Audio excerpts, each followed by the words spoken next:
नमस्कार।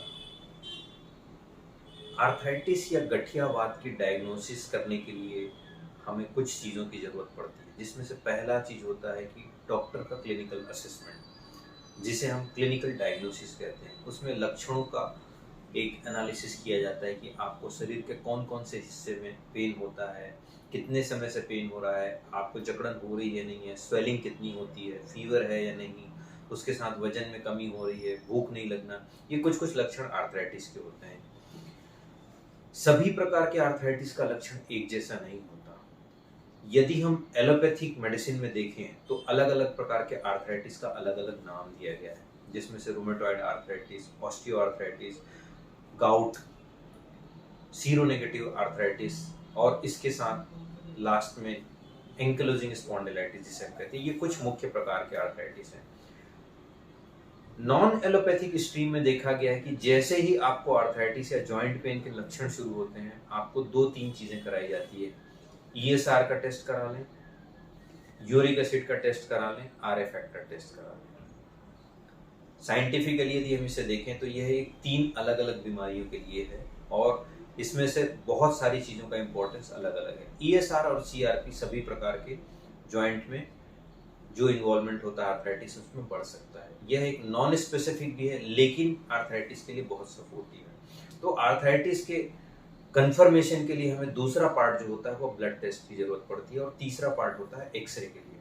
यहाँ blood test के बारे में बहुत सारी भ्रांतियां हैं कि सर, एक मरीज आता है हमें कहता है कि सर मेरा ईएसआर बढ़ा हुआ है तो क्या मुझे आर्थराइटिस है। एक कहता है कि मेरा आरए फैक्टर बढ़ा हुआ है तो क्या मुझे सही में आर्थराइटिस है। एक कहता है कि केवल मेरा आरए फैक्टर भी बढ़ा हुआ है, यूरिक एसिड भी बढ़ा हुआ है। ये तीनों एक साथ नहीं होते हैं। यूरिक एसिड का संबंध किडनी के एक्सक्रीशन से होता है और यह कुछ संबंध तक गाउट के लिए भी रिस्पॉन्सिबल होता है, लेकिन इसका लेवल 6-7 के ऊपर जाने के बाद 10 के ऊपर यह अपने लक्षण दिखाता है। यह अलग प्रकार की बीमारी होती है। इसमें जरूरी नहीं है कि रूमेटॉइड आर्थराइटिस में यूरिक एसिड के लक्षण आएंगे। तो यूरिक एसिड के लक्षण जैसे ही आते हैं आपको प्रोटीन रिस्ट्रिक्शन करा दिया जाता है। आप किसी भी प्रकार के प्रोटीन का सेवन ना करें, यह भी गलत है। इस टॉपिक को हम आगे लेंगे क्योंकि ये बहुत लंबा टॉपिक है।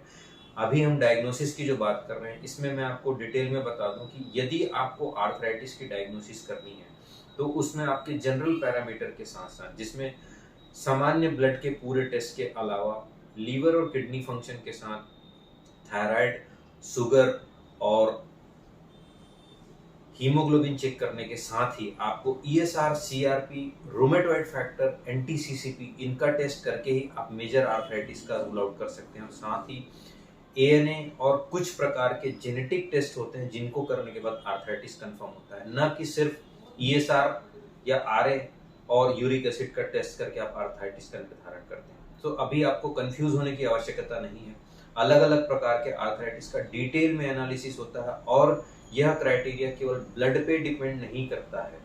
यह criteria clinical, blood investigation, X-ray, इन सब के आधार पे डिपेंड करता है कि कौन से प्रकार का आर्थराइटिस है। तो केवल इन छोटे से टेस्ट का, केवल ईएसआर बड़े होने पे, सीआरपी बड़े होने पे आपको आर्थराइटिस हो, इसकी संभावना नहीं होती, क्योंकि ईएसआर और सीआरपी कभी कभी सिंपल इन्फेक्शन में, फीवर में और कई बार सामान्य कुछ वेरिएशन, फिजियोलॉजिकल वेरिएशन में भी यह मात्रा बढ़ जाती है। सो यह आपकी जागरूकता के लिए बहुत जानना जरूरी है, जो लोग जागरूक होना चाहते हैं जिनके ज्ञान के लिए। अदरवाइज मैं सिंपल कहूंगा कि आर्थराइटिस का टेस्ट और डायग्नोसिस और ट्रीटमेंट वैसे बहुत सिंपल है, लेकिन यदि हम ज्ञान की दृष्टि से देखें तो बहुत कॉम्प्लिकेटेड है, बहुत कॉम्प्लेक्स है, जो आपके एजुकेशन के साथ साथ एक्सपीरियंस से आपको पता चलता है कि किस प्रकार का आर्थराइटिस है और इसे किस प्रकार से हैंडल करना चाहिए। सो इसका कस्टमाइजेशन बहुत इंपॉर्टेंट है, हमें मिक्स मैच काफ़ी करना पड़ता है।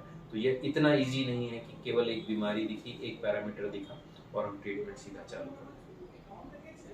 धन्यवाद, नमस्कार, जय हिंद।